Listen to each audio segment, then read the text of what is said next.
Fala, galera da escola do vestibular. E aí, amiguinho? E aí, amiguinha? Maravilha da natureza, fofinho, fofinha. Tudo bem? Como é que você está? Tranquilo, relaxado, sossegado, prontinho para mais uma aula psicodélica? Espero que você esteja bem, amiguinho, porque o papai aqui está tranquilo, sossegado, escutando o cabelo crescer. Amiguinho, espero que você esteja bem aí no seu reduto, preparando-se para entrar na universidade. Estamos aqui para ajudar você a entrar na universidade. Valeu, amiguinho? Hoje nós vamos falar da força magnética. Sim, amiguinho, existe força devido ao campo magnético. Quando? Uma situação importantíssima é quando cargas elétricas se movimentam em uma região onde existe um campo magnético. Essa força, essa carga pode ficar sujeita a uma força. Por quê? Porque essa força depende de algumas variáveis. Logicamente que necessita da carga elétrica, o corpo tem que ser carregado eletricamente. Depende da velocidade que essa carga penetra na região onde existe um campo magnético. E também depende da intensidade do campo magnético naquela região. No entanto, fofinho, não depende só dessas três. Também depende da maneira que a carga penetra nessa região. Isso é de extrema importância. Então nós vamos estudar a força magnética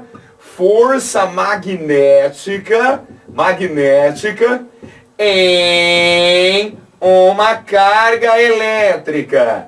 Carga elétrica. Essa carga elétrica, ela tem que estar em movimento, ok? Tem que estar em movimento. Então suponha que a gente tem aqui um campo magnético, assim, ó, dessa maneira aqui, ó. Olha aqui que fofinho. O campo magnético, eu espero que você veja que está em 3D. Tá nesse plano aqui, ó. No plano do chão. Beleza? Aí eu vou fazer uma carga elétrica penetrar nessa região. Aqui uma carga elétrica. Primeiro eu vou considerá-la positiva. E essa carga elétrica, ela tem uma velocidade assim. Tá? Assim, ó. Assim. Beleza? Essa carga elétrica, pessoal, essa carga elétrica, ela penetra nessa região de campo com essa velocidade dessa maneira aqui, ó, V, velocidade, e existe um ângulo entre essa velocidade e a direção do campo magnético. Então, olha só, o campo magnético está assim, ó, dessa maneira, e a velocidade, ela está dessa maneira. Então, existe um ângulo entre esses dois vetores, a velocidade e o campo, beleza? Quais são as características da força magnética que surge nessa carga? Vamos começar com a intensidade. A intensidade da força magnética, galera, pega lá sua caixinha de ferramentas para você anotar. Depende do módulo da carga, ou seja, a intensidade não depende se a carga é positiva ou negativa, tá? O módulo da carga depende da velocidade em metros por segundo, anota aí, metros por segundo que a carga penetra nessa região.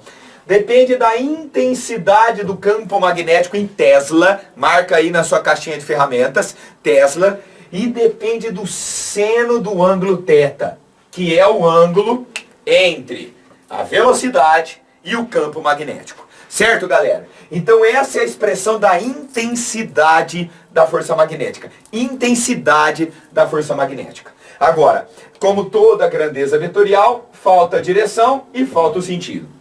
A direção, galera, essa força magnética tem uma característica muito especial. Ela é sempre perpendicular, tanto à velocidade quanto ao campo magnético. Então ela é perpendicular ao plano formado por V e B. Olha que doido. Então, nesse caso, ó, nós temos o campo magnético lá para lá, nós temos a velocidade entrando aqui dessa maneira assim, então a gente tem o plano do chão aqui, beleza? O plano do chão. A força magnética ou ela vai estar assim, para cima, ou ela vai estar assim, para baixo. Nos dois casos, perpendicular à velocidade e ao campo. Perpendicular à velocidade e ao campo. Sempre perpendicular a esse plano formado por B e por V. Se o campo tivesse assim, sempre perpendicular ao plano. Belezeira? E o sentido, Ganso? O sentido, galera, vai ser dado pela regra da mão. Ah, Ganso, direita! Não, mão esquerda. É, meu amiguinho, a regra da mão esquerda. Você vai usar agora a regra da mão esquerda, tá? Então você tem o dedão, o indicador e o dedo médio aqui. Ok? Ó, esses 3 dedos. Aqui no dedão vai estar a força. A intensidade da força se a carga for positiva. O sentido. Aqui está o sentido do campo. Ó, no dedo.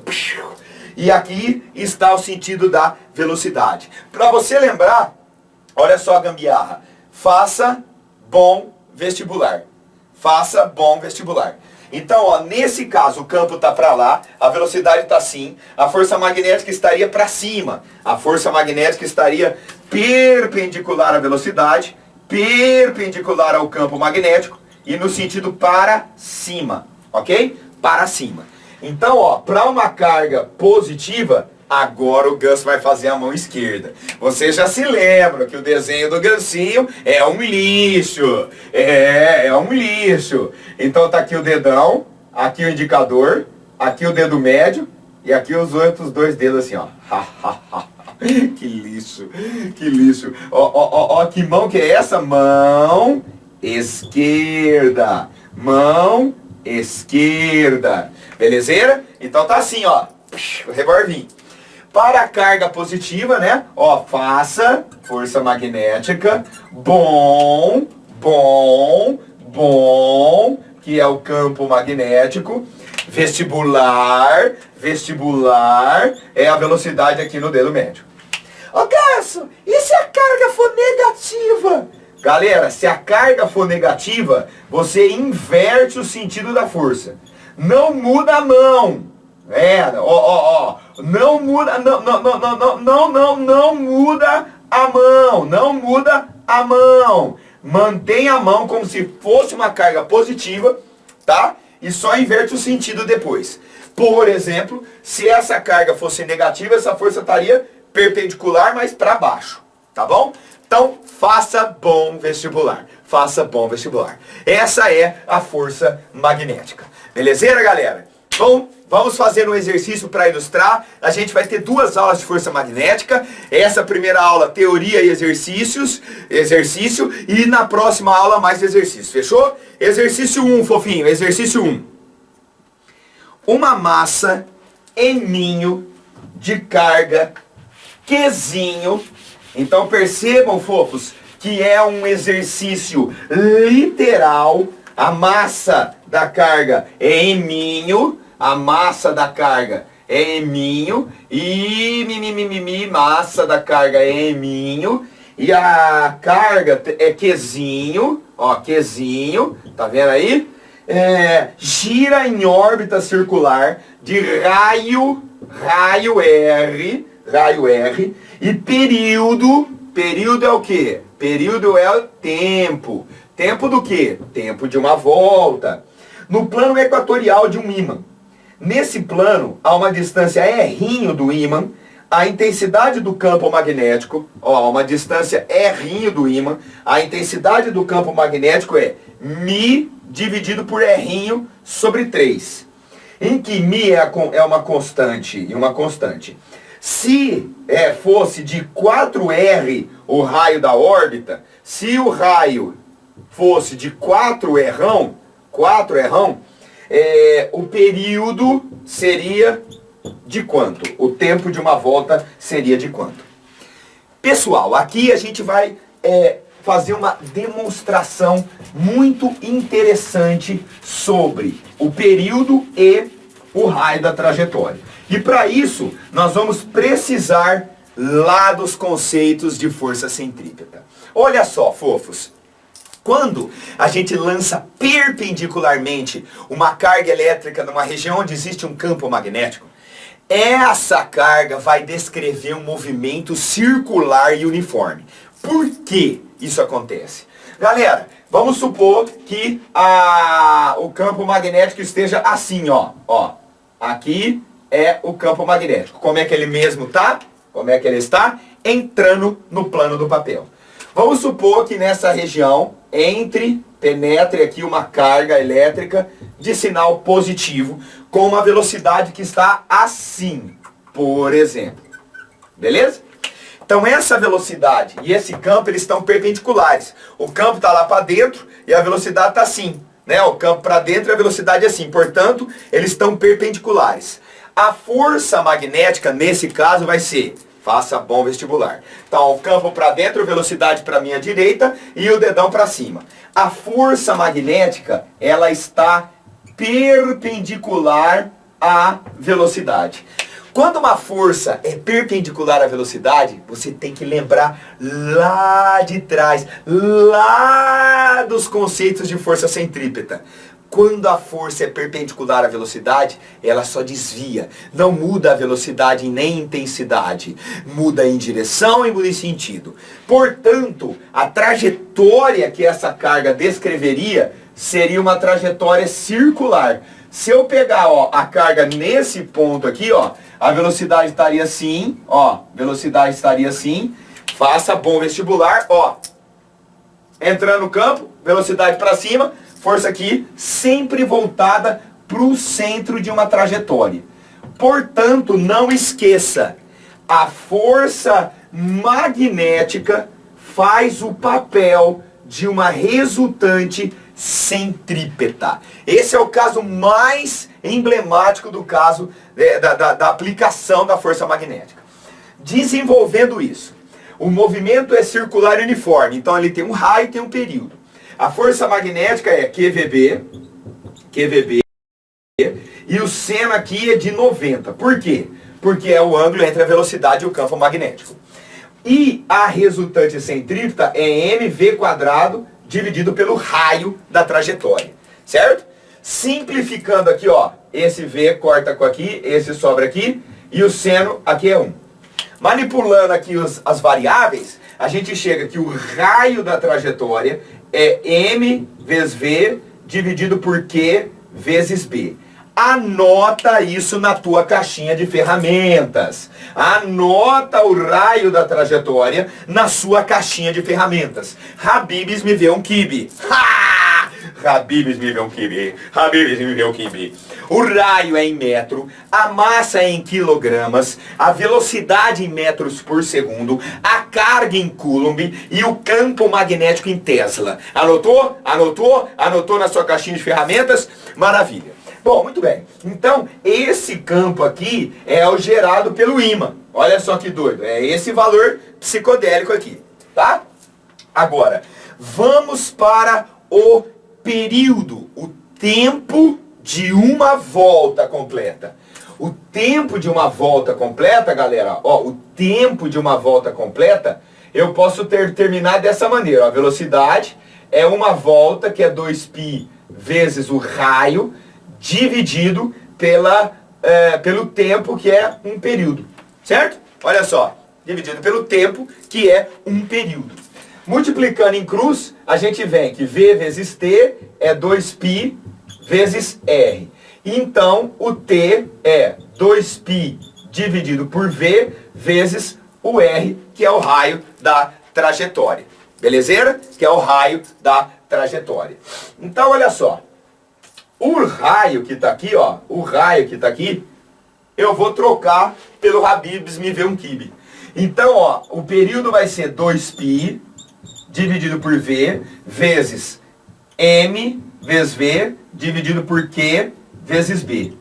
E aí a gente chega no valor do período desse movimento, que é 2π vezes M dividido por Q vezes B. Anote essa expressão também. Anote essa expressão também. Belezeira? Também anote essa expressão. Joia. Agora, esse campo magnético aqui, fofinho, esse campo magnético aqui, ele é dado por essa relação nesse caso. Certo? Então eu vou substituir, isso é em particular desse problema. No lugar do campo magnético B, eu vou colocar o que ele mostrou que depende. Então, ó, substituindo o valor do campo magnético.